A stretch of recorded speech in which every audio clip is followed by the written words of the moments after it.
قرآن شریف کې رب العالمین پشپګو سورتونو کې د یو پیغمبر واقع ذکر کړي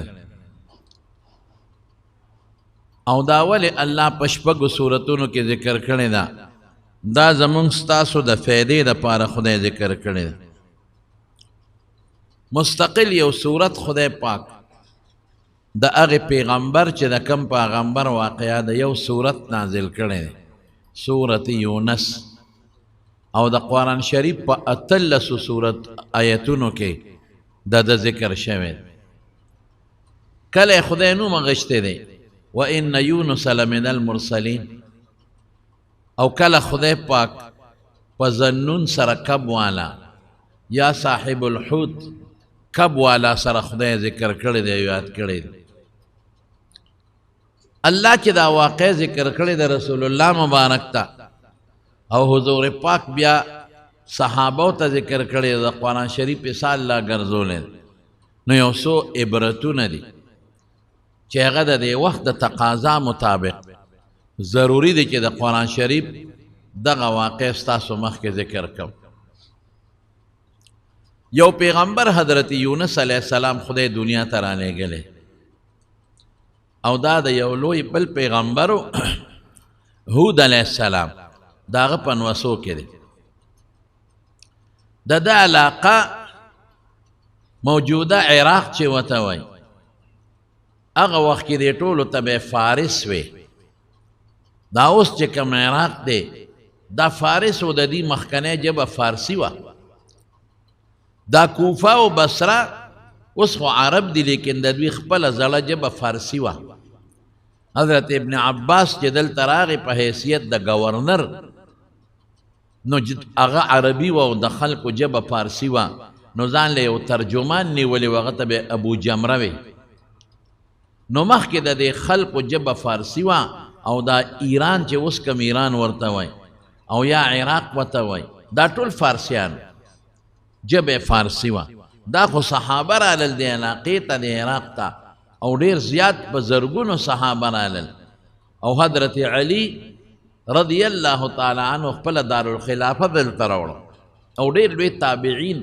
او د علم مرکز شو نو بیا د خلکو ژبه د فارسی نه عربی ته لاړه نو دا یونس علیه السلام هم په دې علاقه کې دې سره خوا کې لکه اوس چې څنګه کوفه یو لوی علاقه ده او بصره یو لوی ښار دی دارنګې یو لوی علاقه وه هغې ته به موسل وی دا موسل ځان یو لوی علاقه وه د یو خاص کلي نوم نو او نه د یو خاص ښار نوم او بیا د دې موسل چې کوم دارالخلافه وه او مضبوط شهر او مضبوط ښار و هغې ته نینوا وی د نینوا د خلکو آبادي څومره وه نو قرآن شریف کې الله فرمایي وارسلناه یا مئة او یزیدون د 100,000 د پاسه وه څومره وه د 100,000 د پاسه څوک 110,000 کسانو او څوک 120,000 کسانو څوک د هغې نه زیات و کم وی خو امام ترمذي رحمت الله علیه په ترمذي شریف کې لیکلی دی یو روایت یې راوړلی دی چې د دغې خلکو آبادي 120,000 وه دا یونس علیه السلام خدای پاک دغه خلکو ته لیږلی و د دې خلکو دین د شرکو دا مشرکانو د بوتانو عبادت پې کو او تاسو ته ما وویل چې دارالخلافه وه نو دارالخلافه داسې وي لکه د افغانستان کابل د پاکستان اسلام آباد او د هندوستان دیلې دا دې کې د بار ملک سفیران هم پاتې کېږي دلته بادشاهان دورې هم کوي نو دا د پخوانه چې دارالخلافه دا قیمتي ځای وي او اعلی ځای وي دغې دارالخلافې ته چې 120,000 کم و بیش خلکو هغې ته الله پاک یونس علیه السلام چې دا د هود علیه السلام نوسی و دې له ولېږه چې لاړ شه او دې خلکو ته دین وښایه دین څه د الله وحدانیت د توحید ښکلې عقیده چې دا خلک ما یو اومني او د بوتانو عبادت دوی پرېږدي دا یونس علیه السلام په کومه زمانه کې دغه علاقه کې تیر شوی دی نو حافظ ابن حجر رحمت الله علیه لیکلی دی وی دا د طوائف الملوکی زمانه وه وخت نشته چې اوس تفصیل درته وکړم د ټولې دنیا دور هغې په 3 قسمه تقسیموي نو د دغه د حضور پاک نه مخکې د آدم علیه السلام نه د حضور پاک پورې علاقه زمانه درې قسمه تقسیموي نو د منځ زمانې ته طوایف الملوکي وایي. زه به تاسو دومره پوهېږم چې دا د هر قوم خپل یو سردار به او بادشاه لکه مثلا د تورنزو خپل بادشاه او خپل سردار به، مثلا د جلوب خپل سردار او خپل بادشاه، مثلا د میری بدلته ځان له خپل بادشاه او خپل سردار به. د قرنګ د هر قوم به خپل سردار او ابا یو بادشاه د هغه قوم. یو بادشاه نو د علاقې چې ته لویه علاقه به وه نو د هغې علاقې لکه نینوا پکې لویه علاقه وه موسل، نو د هغې به یو بادشاه. نور ځای په ځای به واړه باړه پخوا زمونږ همداسې وه. د سوات ځان له یو بادشاه، د دیر ځان له یو بادشاه، د چترال ځان له یو بادشاه. دا زمونږ په علاقه کې وو. داسې د بلوچستان کې د ځان له مستقل بادشاهانو د یو علاقې. باولپور ځان له یو ریاست او یو بادشاه، خو د هندوستان خپله غټه بادشاهي هم وه.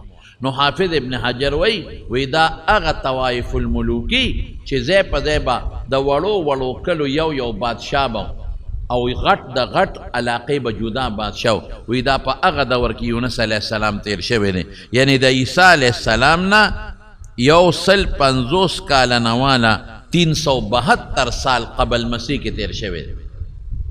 دا دغه دور نور پته یقیني نه کیږي، خو حافظ ابن حجر لیکلی دی چې د عیسی علیه السلام نه 173 سال نه چې زمانه مخکې والی، د هغه نه مخکې د عیسی علیه السلام د پیکا کېدو 150 سال پورې دې وخت کې تیر شوی دی. نور عالمان وایي چې نه، دا د دې نه مخکې تیر شوی دی. وایي ځکه چې نینوا په 699 کې یعنی لسکم 900 د عیسی علیه السلام نه مخکې دا هلاکه شوې ده دا علاقه. نو چې دا هلاکه شو نو څنګه ورته دی راغلی؟ یعنی د عیسی علیه السلام نه لس کاله کم 690 سال مخکې نینوا هلاکه شوې ده. نو معلومیږي دا چې د کله راغلی دی په دې علاقه کې دی د عیسی علیه السلام نه 941 کاله مخکې تر د 981 کاله مخکې په دې زمانه کې قبل مسیح ورته وی دی تیر شوی دی. الله پاک یو قوم ته ولیږه د څه دپاره یې ولیږه؟ د رد د شرک دپاره. هغې خلکو به د بوتانو عبادت کو. ګورې اکثریت چې څومره پیغمبران الله لیږلی دي د توحید د ښکلې عقیدې دپاره یې لیږلی دي، او په دې په زمانه کې مشرکین به تېرېدل او د بوتانو عبادت به کو، لګیا به او د خدای سره به شریکان جوړول. زموږ رسول الله صلی الله علیه وسلم چې وړومبې راغلی دی، چا راغلی دی؟ د مکې خلکو له د دین د دعوت دپاره، او د مکې خلکو به د هغه بوتانو عبادت. بیت الله نه ګیر چاپېره بوتان، په بیت الله کې دننه بوتان.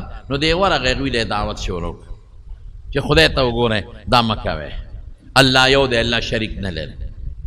د خپلو لاسونو نه کاڼي تراشئ او سجدې ورته کوئ، په خپله خدایان جوړوئ. نو چې تا جوړ کړه نو تا له خیر کم ځای درکولی شي.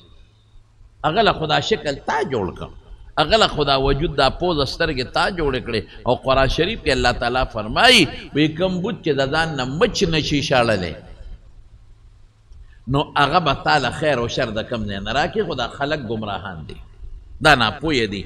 نو ولګېد یونس علیه السلام دې قوم ته دعوت او تبلیغ شروع کړ. دقه یو تبلیغ و دغه وخت کې مرکزي تبلیغ، دقه یو ادا چې الله یو دی، ګوره الله شریک نه لري.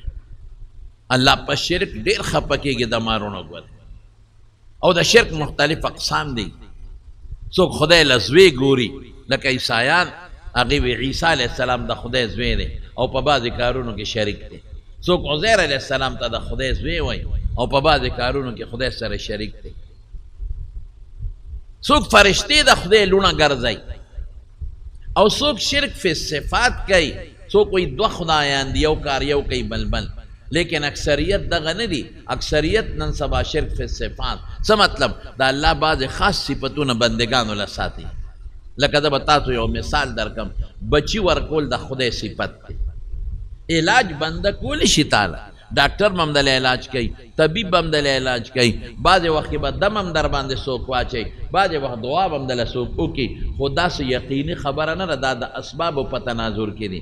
کله به ډاکټر علاج کوي، تاله به خدای زوی درکړي، کله به را ډاکټر پخپله نه کوي. کله به حکیم دله علاج کوي، تاله به د هغه په علاج خدای زوی درکړي، کله به د هغه پخپله نه کېږي. کله به مولا صاحب تاله دعا هم کوي، تعویض ساخت به هم کوي، کله به د هغه پخپله نه کېږي. یعنې دا صرف اسباب دي، باقي په د اسبابو نتیجه خدای مرتب کوي. زوی خدای ورکوي، بل څوک نه. نو که ته وایې ما له خدای پلانکي نه زوی غواړم، نو دا ګناه ده، شرکي عقیده ده. د بیمارۍ نه جوړول دا د الله په لاس کې دي. ډاکټر به د علاج کوي، خو جوړول ډاکټر نشي کولی. دا اسباب دي، په دې جوړوالي کې شفا به الله چوي. ګنې ډاکټر چې ناجوړه شي دی ولې ډاکټر مري؟ خو بیمار شو مړ شو که نه. نو چې بیمار شو د خپل ځان علاج نشي کولی او پر دې کولی شي. لقمان حکیم ته وګوره څومره لوی حکمت خدای ورکړی، لیکن د مرګ نه بچ نه شو. یو ډاکټر ماته وښایه، یو حکیم ماته وښایه، یو طبیب چې دی د ځان علاج وکړي او ځان نه بیماري ختمه کړي او دی دې جوړ پاتې شي. سوال نه پیدا کړي. اله سړی مري چې په دې بیماري راشي، یا وړه بیماری یا غټه یا ناګهاني یا پرتا، لیکن خامخا نو دا ډاکټر علاج کوي. بس دا د وس دی، دله خدای په لاسو کې او په دماغو کې طاقت ورکړي د مریض مرض معلوم کړي او د دارو خاصیت تاله درکړي. خو په دې علاج شفا دا د ده کار نه دی، دا بیا د الله کار. نو که ته وایې زه پلانکي سړي جوړ کړم، نو دم شرکي عقیده نه. وایې پلانکي راله علاج وکړو، پلانکي دم را باندې واچو، دا نه چې پلانکي به تا جوړونکي صرف رب العالمین دی، بل څوک نه. نو دغې خلقو دا شرکیات کول. یونس علیه السلام راغی، نصیحت یې ورته شروع کړو، هغې ونه منه. عقیده پرېښودل ګران کار دی. حتی کې سزاګانې یې وله ورکړل، تکلیفات یې وله ورکړل، ښه مضبوط تکلیفات، ښه مضبوطې سزاګانې، تر دې حده پورې چې بعضې علماو په واقعاتو کې لیکلي دي چې په جیل کې واچو، داسې سخت جیل کې چې تنګ کوټلي چې هغې کې سړی نه ودرېدی شي نه پکې سملاستېدی شي. اوس هم په بعضې جیلونو کې داسې کوټې شته، هغه جیل کې واچو، توره تیاره، نه خوراک او نه اوبه، تکه توره تیاره. تر دې حده پورې چې یو ځل د جیل چې کم داروغه دی هغه ورننوت چې د دې ګورم چې دی په کم حالت کې دی. دی خو ما په داسې جیل کې بند کړی دی، د جیل په داسې کوټه کې مې بند کړی دی، کال کوټ دی چې ورته وایي، چې په هغې کې نه رڼا شته، نه خوراک شته، نه اوبه شته. ګورم چې د ده به څه حالت چې هغه سینګ ورغی او دروازه یې کوله وکړه، بار تیاره او دننه رڼا، بره نه وې ښه مزېدار لاټین وې ځان دی او ښه مزېداره رڼا، جام کې ورته خشته اوبه پرتې دي، میوه ورته پرته ده. هغه حیران شو، دا رڼا ده څه ده په دې توره تیاره کې؟ بار تیاره ده او دننه رڼا ده او د اوبه ده کمې او دا خوراک ده کمې. وایي هغه ذات چې کم ذات زما خالق او مالک دی، کم ذات چې د تیارې او د رڼا مالک دی. واقعي حقیقت دا دی چې د تیارې او د رڼا مالک الله دی. دا څومره رڼاګانې چې تاسو وینئ په دنیا کې، که د اوبو نه بجلي جوړېږي نو به خدای پیدا کړی، او که دا شمسی دي د شیشو نه بجلي پیدا کېږي نو دا د نور نه او نور الله پیدا کړی، او که ایټمي بجلي ګرځي نو دا چې څومره د ایټم ذرات دي دا ټول د نور نه حاصل شوي. بند کا اوبه او نور بند کا چې نه راځي، زه بجلي څوک پیدا کړي، د دې بنیاد الله پیدا کړی. وجعلنا من الماء كل شيء حيا. الله وی د اوبو نه ما هر چا له حیات ورکړی دی، ژوند مې د اوبو نه ورکړی دی، اوبه خدای پیدا کړی، د هغې نه به بجلي جوړه شي. نور او سپومې خدای پیدا کړی دي، هغې نه به بجلي جوړه شي. په قبر کې خو تا سره د دنیا بجلي بني، دغه دی کې چې تا له رڼا درکوي او الله به دله درکوي. او که په قبر کې تا ته توره تیاره ده او لړمانان او تا باندې ماران نښتې دي او نکیر او منکر دی او تا ته عذابونه ملاویږي، دغه وخت به یو خدای پاک تا سره وي، هلته که رڼا غواړې د الله نه به غواړې بندی نشي درکولی. ما له هغه ذات دا رڼا راکړه چې کوم الله د دې رڼا خالق دی. دا اوبه مالا هغه ذات را کړي چې کوم د دې اوبو خالق دی او دا خوراک مالا په دې جیل کې په دې کوټه کې په دې تنګ غار کې په دې کوټګۍ کې هغه چا را کړی دی په دې غار نما کوټګۍ کې چې کوم د رزق مالک دی دا خو الله کولی شي سم نشته بیبي مریم چې کله حضرت زکریا علیه السلام کوټګۍ کې په جومات کې بنده کړی و قرآن نه وایي كلما دخلها عليها زكريا المحراب وجد عندها رزقا چې کله به زکریا علیه السلام ورننوت روزي به پرته وه او علماو لیکلی دي چې د اوړي روزي په جمع کې او د جمع په اوړي کې زکریا علیه السلام پیغمبر ورته وایي مریم انا لک هذا دا د کمې تا پسې خو ما جلنده والد چابي خو ما سره ده دا خو اوړي دي په اوړي کې خو د جمع میوه نی دا خو جمع دي په جمع کې خو د اوړي میوه نی دا د کم ځای نه دي د هغې ماشوم عقیدې ته ګوره وړه وه کوچنی ماشومه قالت هو من عند الله دا د الله د طرف نه دی ان الله يرزق من يشاء بغیر حساب الله چې وغواړي چاله چې غواړي بې حسابه روزي ورکوي روزي په عقل نه ده كم عاقل عاقل اعيت مذاهبه وجاهل جاهل تلقاه مرزوقا عقل من سړی بی روزي به مخکې دی به ورپسې اوږې بی سوالونه به کوي خو خيار بی او جاهل سړی بی رزق به ته تاویږي را تاویږي دا د خدای په لاس کې ده روزي په عقل نه ده عقل به استعماله خو په عقل نه ده عقل من سړی بی روزه پسې به منډې وي نه عقل سړی بی بېوقوف سړی بی خدای به ډېر مار ورکوي بهر کیف خبره داسې ده د مارونو او ته څه وایي دا الله را کړی دی هغه سړی پوه شو هغه داروغه ستا خدای څوک دی الله ذات شریک نه لري نو روایتو کې راځي چې هغه سړی په دقه ساعت په یونس علیه السلام ایمان راوړو خو غږ یې نه شو کولی دا یارې او دا خو ټیک وایي واقعي دا بوتان خو موږ په خپلو لاسونو جوړ کړي دي مچ ځان نه څوک نشي شړلی ابه ماله څه خیر راکړي مخلوق خو ټول که انبیا دي پیغمبران که اولیاء که علما چې هر څومره دي ټول الله ته محتاج دي نو چې څوک الله ته په خپله محتاجی نو تاله به څه درکړي د اسبابو په نظر کې به خیر درکوي علما هم دې له پیدا دي چې تا ته نیغه لار وښیي خو تا جنت ته نشي رسولی ابه ته خپل انک لا تهدي من احببته جنت ته دې نشي رسولی یرات الطریق زمونږ طالبانو لار به درته ښیي نیکان خلق دی صالحین اولیاء ذکر بدر کی اغیب لگئی ستا تسکیه دا باطن دا پارا محنت بکی خو محنت بدر باندے کی لار بدا تخی نور جنت تا دینش رسول بتخپل اخواری کے پل محنت بکے یونس علیہ السلام لگیا دی اغی قطعا نمن او بے وح غریب او بے وح اب بیام لگیا ہو تکلیف پہ والا ورکا اب ابھیام لگیو پا پیغمبرانو بلا تکلیفات رازی رسول اللہ مبارک فرمائی اشد الناس بلا الانبیاء پا دنیا کے دا ٹولونا زیاد تکلیف مصیبت دا پا پیغمبر رازی ثم الامثل فالامثل بیا جو سمر پیغمبر تا نزدی وی دا بناوی کہ دا دمر تکلیف پا دی مولا صاحب والے راغی پا پیغمبر پا ایوب علیہ السلام پا یونس علیہ السلام راغی رسول اللہ مبارک دا طائف سفر ہو گورو سارا جسم لہو لہاں جو ہو چکا تھا ٹول وجود نبی نے روانے غاخ مبارکو گورپا احد کے شہید شوے دے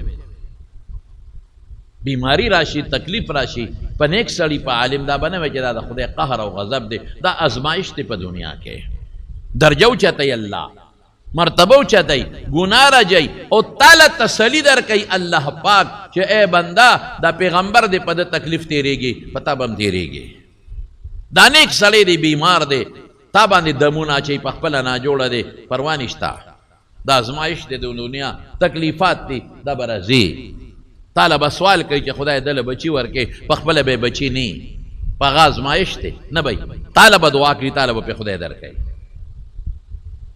سخت ازمائش پا پیغمبر لیکن دا اللہ احکامات لگیا دی چلے گی خلقو با کنزل ورطا کول کوا خلقو بس پکے وے وایا خلقو براگیر کا بادشاہ گوندے او باوہو جیل کے بواچو بیا براویست بیا وطن نبو شڑو اگوی اسم نا بس اللہ احکامات دی زبتا سو ترسوں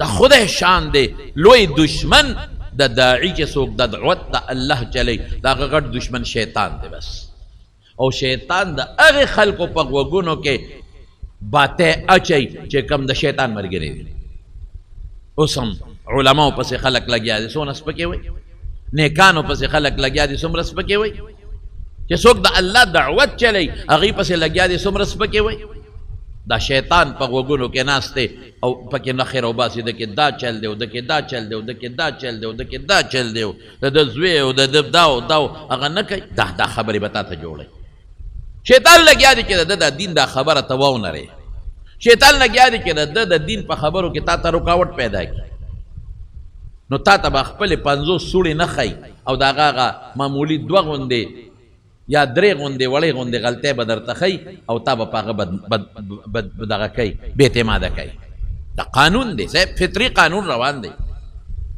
یونس علیه السلام پسې شو هر قسمه تکلیفونه او کنزل او ملنډې او ټوقې او مسخرې او جیلونه اخره کې چې یونس علیه السلام تنګ شو الله څه حکم نه وکړ ما خو ډېر لوی دعوت وچلو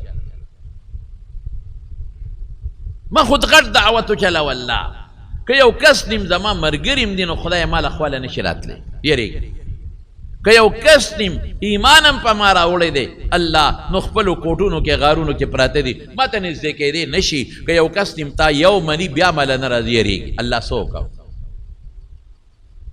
پیغمبر الله ته رجوع کړله الله وی باس تو اوس د دوی د عذاب وخت راغی ما ستا په ژبه دوی ته ښه نصیحت وکړ تا معجزات هر څه ورته وښودل سمیږي نه اوس نو چې نه سمیږي عذاب را روان دی نو په پلانکې ورځ باندې به عذاب راشي نو نښه به دی چې 3 ورځې مخونه به زیړي بیا به 3 ورځې مخونه تک سره شي بیا به 3 ورځې مخونه تک تور شي او په 10مه ورځ به په دوی عذاب راشي ته دې بس زباس خبره خلاصه شي کم اندام چې هغه کینسر ووایي نو بیا ډاکټر وی پرې کوه هغه قیمتي اندام بیا ډاکټر ته وی پرې کوه قیمتي اندام چې تر وخت صابون پې مګې قیمتي اندام چې په جمع کې ته ته جرابت آوې قیمتي اندام چې په اوړي کې ته هغه ایسي وته پکې وته نیسې قیمتي اندام بیا پرې کوې به قیمتي لاس به بیا پرې کوې قیمتي ګوتې چې تا به ښکلولې به بیا پرې کوې نو چې کم قوم کافران شي او علاج یې نه کېږي علاج هغه اندام پرې کوي چې علاج یې نه کېږي نو یونس علیه السلام یې راولېږه هغه غریب بلا علاج وکړه خو دا بې علاج او علاج نه کېده نو بیا د دې علاج څه شی دی پرې کول ختمول یونس علیه السلام ته یې ووت لا چې لاړ د شپې نه په دوی باندې اوریځې راغلې یو طرف نو د بل طرف او چې اوریځې راغلې هغه داسې اوریځې نه وې چې دا د یخ باد اوریځې وي لوګي و پکې چې کوم هوښیارانو پوه وو او یا پکې بعضې داسې وو چې هغه مسلمانانو خو پټ هغې ویې لکه داسې وکې وګورئ یونس علیه السلام شته او که نشته که هغه وي خو دا د خدای عذاب نه دی به دا د دنیا حالات دي باد او سیلی او طوفان ځي راځي او که هغه د وطن نه اوتې وي نو بیا ګورې د خدای هغه عذاب دی چې معلومات یې واغېښتلي یونس نشته وتې بس چې دی ووته چې پیغمبر یو ځای موجود عذاب نه راځي رسول الله مبارک تم الله قرآن شریف کې ویلي فرمایلي وما کان الله لیعذبهم وانت فیهم چې دې اهل مکه کې ته عذاب نه راولم خو چې ته مې ته وویستې بیا به ګور تماشه کوه وګوره یونس وی کته نشته بس معلومیږي دا چې دا خدای عذاب شروع شي او بیا څو 3 ورځې هم اقسې مخونه تک زیړ شو او دا چې کومې اوریځې وې دا د تو اوریځې وې لوګي و پکې 3 ورځې مخونه سره او پوه شو اوس به څه کوو چې کوم مسلمانانو پکې چې کوم هوښیارانو پکې هغې وې داسې کوو یونس پسې منډې ووالې خدای پیدا نه کړه علیه السلام څه به کوو وې داسې کوو د یونس الله ته چغې وو مونږ ته حضرت یونس دا ویلي چې الله ته چغې ووهئ مونږ ته یې ویلي یو الله دی مونږ ته ویلو چې هغه نه غوښتنه وکړئ، مونږ ته ویلو د ګناه معافي وغواړئ. الله شابه راځئ چې هغه څه ویلو مونږ ته په دا دومره کلونو کې راځئ په هغې عمل کوو. خلک راغونډ شو سره د بادشاه، بار ووتل میدان ته او داسې ووتل چې ځان سره څاروي مو ویستل او څاروي یې د بچو نه جدا کړل، بچي یې د میندو نه جدا کړل او ښځې مو ویستې او ښځو ته یې ویې دا واړه ځان نه جدا کړې. یو چغې جوړې شوې الله ته، داسې شور جوړ شو چې غوا او میخو ګډو چیلو بچو پسې چغې والې، بچو هغې پسې چغې والې او چې دوی سره کم الکان جینکې ماشومانو هغې خپلو میندو پسې چغې والې او د خلکو الله ته چغې جوړې کړې او سیوې الله ته. دا چغې الله ته وواله چې یا الله، دا چغې وواله یا الله استغفر الله، من ګناهونو بخښنه غواړم. او یو بل ته ووې چې که زمونږ په یو بل حقونه معاف کړې شابه یو بل وبخې، که یو بل سره زیاتي کړي نو هغه زیاتي او بل نه معافي وغواړئ.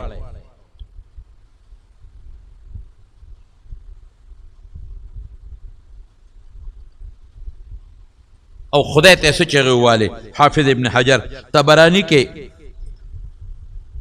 یو حدیث ته معجم کبیر د طبرانی الله ته چغې وی یا حی حین لا حی، هغه ذاته چې ته هغه وخت به هم جمدې چې بل جمدې به نه، ته به هغه وخت هم جمدې چې بل جمدې به نه. اسرافیل علیه السلام چې شپېلی و یرسه ختم ویا حیو اے جمدی ذاتا یحیی الموتا، مړي به ته جمدي کې جون ستا په لاس کې دی. ویا حیو لا اله الا انت، اے جمدی ذاتا ستانه بغیر بل رب نشتا. او فضیل ابن عیاض دا ګورې لوی محدث دی، صوفیم دی، لوی محدث دی، هغه نه منقوله ده چې څه به وي اللهم ان ذنوبنا قد عظمت وجلت. خدای زمونږ ګناهونه ډېر لوی دي، خدای ډېر زیات دي، لویم دی او ډېرم دي. وانت اعظم و اجل، او ستانه لوی نه دی الله، ته ډېر لوی، په ذات کې هم ډېر لوی، په صفاتو کې هم لوی. فافعل بنا ما انت اهله، خدای چې ته د کوم شي اهل هغه کار را سره وکړه، ته د بخښنې اهل. ولا تفعل بنا ما نحن اهله، خدای چې موږ د کومې ګناه اهل یو په هغې مو مه نیسه. زموږ باباجي مولانا شهزاده صاحب رحمت الله علیه، هغه به پېشمني خدای ته جړل نو هغه به یو شعر وی، دې طالبانو ته اکثر دا شعر ښیم جړل به پېشمني او الله ته به یې څه وی تعاظمني ذنبي فلما قرنته بعفوك كان عفوك اعظما. یا الله ما ته خو خپله ګناه ډېره غټه ښکاري چې ما خپلې ګناه ته وکتل ډېره غټه ده، ډېره لویه ګناه ده، خو چې ستا عفو سره مې مخامخ کړه نو الله ستا عفو زما د ګناه نه ډېره ده بیا. نو دې څه وایي فضیل ابن عیاض، الله ما سره زما د ذات معامله مه کوه، زه خو ګناهګار یم، زما د ذات معامله خو چې کوې ما به په ګناه رانیسې، چې زه د کومې ګناه اهل یم او د کوم سزا اهل یم، الله هغې ته مه ګوره، ته ځان ته وګوره، د هغې مناسب کار وکړه، ته رحمان او رحیم او غفور او کریم یې خدایه. تعالی هغه وخت ژوند دی چې چله نشته، خدایه ته ژوند ورکې پروردګاره. دا چغې و، دا یونس علیه السلام هم دا آوازونه کړي دي بیا وروسته، او دا چغې خدای ته ووایه. نو رسول الله مبارک فرمایي، نبی کریم صلی الله علیه وسلم چې سبقت حدیث قدسی دی، سبقت رحمتی غضبی، چې وی د ما د غصې او د رحم معامله راشي نو بیا د ما رحم غالب دی. دغه وخت د خدای غضب هم راغی په دې خلکو، عذاب شروع شو، لیکن چې دوی خدای ته چغې جوړې کړې او دی وایي چې خدایه مونږ ګناهګار یو. دا به وایې ښه کبر به نه کوې چې ما څه ګناه کړې ده خدایه، زه دې ولې رانیولې؟ نه نه نه نه نه الله زه ګناهګار یم خدایه. دا چغه به وایي الله ته، الله زه ګناهګار یم خدایه، ته انصاف کې خدایه، ته ظلم نه کې، تا په ما د دنیا احسانات کړي دي ربه، لیکن ما د هغې شکر یې نه ده ادا کړی. الله زه ډېر ګناهګار یم خدایه، عاجزي وکړه الله ته، زه ډېر ګناهګار یم خدایه، تا په ما ډېر احسانات کړي دي، ما ستا د احسان شکر خدایه نه دی ادا کړی. خدای هغه وخت به ته جام دی چې دا ټول به مړه وی، هغه وخت به ستا رڼا یي په قبر کې چې ما سره به د دنیا رڼا الله نه یي. ته وا پروردګار ته چغه راغلی عذاب دنه خدای ختمی. قرآن شریف کې الله فرمایي فلولا كانت قرية آمنت فنفعها إيمانها إلا قوم يونس. دا سه کلی چې عذاب راغلی دی او هغې ایمان راوړو، عذاب ته نه دی ټال شوی، نه دی لر شوی. ګنې د موسی علیه السلام دشمن فرعون خو چغې ووالې آمنتو برب موسی و هارون، چغه والې وه. خو داسې نه لکه دا چې ده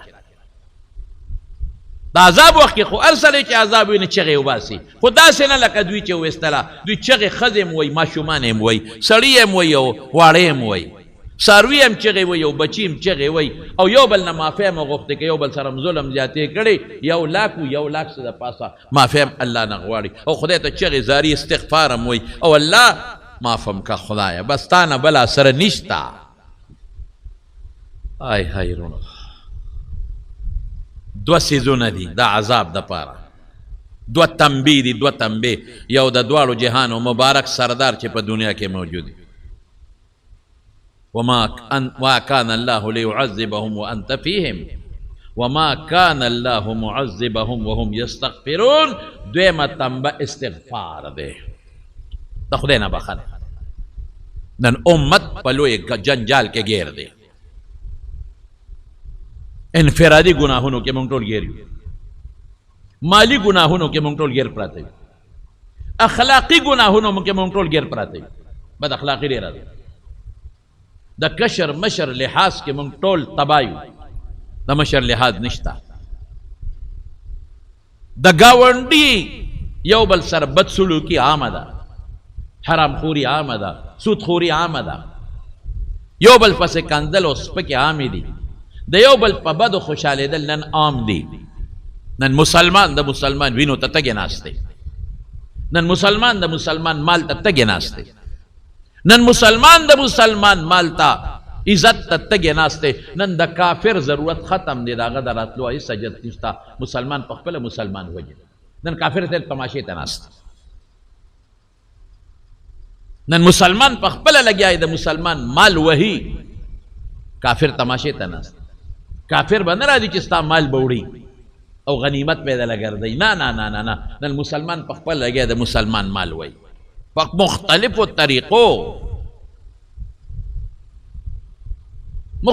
طریقو سره لګیا دی مسلمان. بار ملکونو کې ناست دی او ما واورېدل چې څه فیک اکاونټونه جوړ کړي دي او خلک لګیا دی او ډالر جمع کوي ورسره او یې تاله پیسې درکوو. د دنیا مال د پاک د خلق خو بالښتونو ته خلکو ډډې والي دي چې یاره داسې پیسه به څنګه پیدا شي چې زه کور کې ناست یم بالښت ته مې ډډه والي او دا ډالر یې را روانې وي.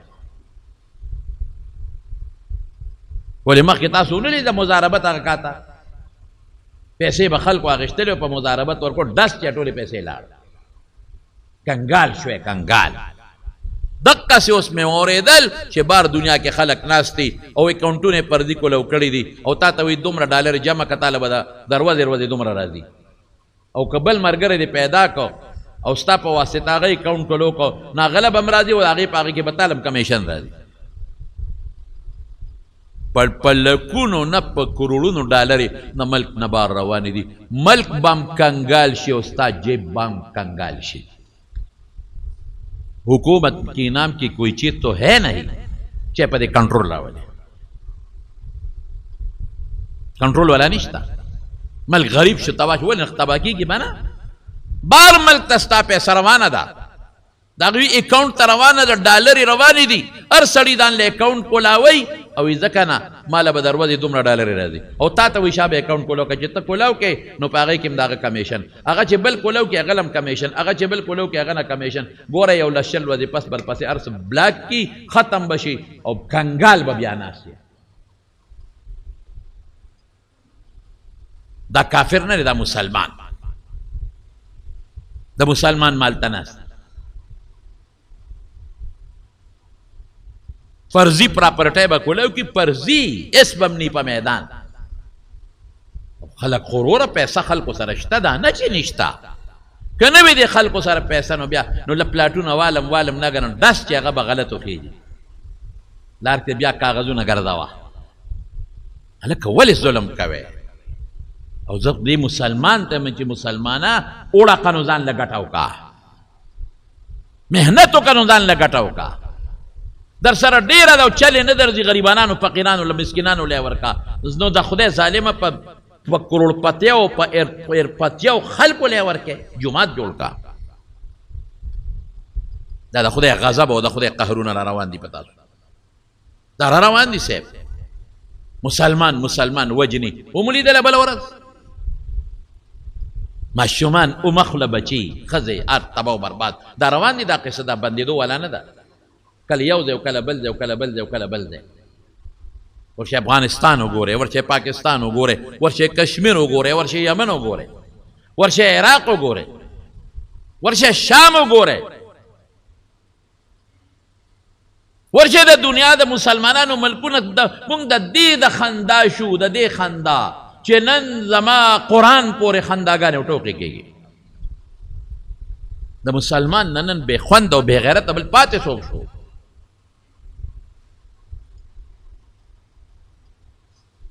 موږ د دې خندا شو نن موږ پورې کافر خاندي او بل سره چې نن د دې د پیغمبر پورې موږ استهزا او ټوکې وکړې او د پیغمبر حاکم جوړې کړې نن بوله قرآن را واغېسته وله پاڼې په ځمکه وغورځو او خپې مو پې د پاسه کېښودې نن موږ د دې خندا شو هاي روزانه مړی دي مرګونه دي روزانه ډاکې غلاګانې دي نن بل فساد او فتنه د جوماتونو نه بیټرانې خلک پټوي او خرڅوي اوس به زه د خدای د کور څوکۍ کومه اوس به زه د الله د مال د جومات شیخ خو د الله دی زه به د الله د مال حفاظت به کوم اوس به زه د جومات د بیټرۍ څوکۍ کوم ولې د هندوستان نه د سړی هندو راځي د هغه کوي د فرانس نه عیسایي راځي هغه کوي د روس نه روسي نه د هندوستان د سړی هندو دا نه کوي دا د روس او د جاپان او د امریکې کافر نه کوي دا زما مسلمان رور کوي پیسه نشته ورسره وګټه نرشه مړه نرشه وګټه مزدوري وکړه نرشه وګټه ګوډو کچاري وکړه نرشه ټماټر خرڅ که په دې لارو کې ستا نه ښه ښه ځوانان لګیا دي په ګاډو ټماټر خرڅوي نو ته جومات د خدای په کور ورځې او د هغې نه بیټرۍ پټوي ژوند د ټول عمر دی خدای له به نه ورځي قبر له به نه ورځي قیامت له به نه ورځي اخرت له به نه ورځي د څومره جوماتونو نه بیټرۍ پټه شوې هلکه دروغ یم که رښتیا راته وې نن دا شروع دی صاحب یو جومات هم پاتې نه دی بیټرۍ پټېږي شیشې پټېږي خو شیشې اوچتې دی هغې له ګوتې نه ورځي پکې پټېږي د جو دم رسېدلې ده خبره چې مسلمان دا به مسلمان خو نه دی مړه ده دا مسلمان نه دی چې ځان ته قرآن شریفونه کېدي او په هغې خو پکې راکوځي دا مسلمان دی دا کافر دی مرتد دی واجب القتل دی دا بیټرۍ چې خرڅ کړي هسې تاسو نه تپوس کومه تاسو خو الحمدلله هوښیار او پوه خلک یې چې دا بیټرۍ دی یو سیو پچې خرڅوي هغه اخېستونکي ته پته لګي چې د غلا ده او که نه ده وایه ورته شاباس هغه ته دا سړی معلوم دی چې دا غل دی ماله روزانه راوړي هغه ته دا پته ده چې دا د غلا ده نو تی ولې ته هم غلاګال شوې تا ته خو پته ده نو چې دا خو د ما کاروبار دی زنا چلوه کاروبار دی سود کوه کاروبار دی دمې چلوه کاروبار دی کاروبار دی ته وایي د خدای کور مونږ معاف نه که یاد وساتئ مسلمانان د خدای غضب در باندې روان دی داسې پټه نه ده خبره پاتې وګورئ پخوا د کینسر مرض څومره دی کورونا خو در باندې راغله که نه څونه یې در نه ووال څونه یې مونږ نه ووال څومره په کور کینولو، څومره بیت الله در باندې بند کړ. د هغې نه مخکې زلزلې در باندې رانهلل، د هغې نه مخکې سیلابونه رانهلل. دا د خدای عذابونه، د خدای قهرونه دا را روان دي، دا پاتې نه دي. ته مه وایه چې ما د خدای د کور نه بیټري پټه کړه، دلته به جومات ته سړی راشي موټرسایکل به دې پټ کړي. دلته به د خدای په کور کې سپلی دلته اکدم ماشاءالله هندو مسلمان شو نو جومات ته مانځله به ورته، نو چې ته نو هغه سپلی هغه مسلمان ورته سپلی اوچتې کا، وی ولې د خدای کور ته ننوځم که نه؟ وی دا به دننه اږدو. وی دننه ولې اږدو؟ دلته څه چل دی؟ وی دا پټی خلکه. وی څوک یې پټی؟ تاسو ټول مسلمانان یې؟ وی مسلمانان. واپس یې سپلی ترخ کیو نو زه هغه دین کې نه داخلیږم چې زه به د خدای کور ته ځم او زه به سپلی ترخ کې نیسم. ولې؟ مسلمان به مانه غلا کوي. زه همغه هندو ښیم چې غلا خو نه کوم، د خپل عبادت خانې نه کوم.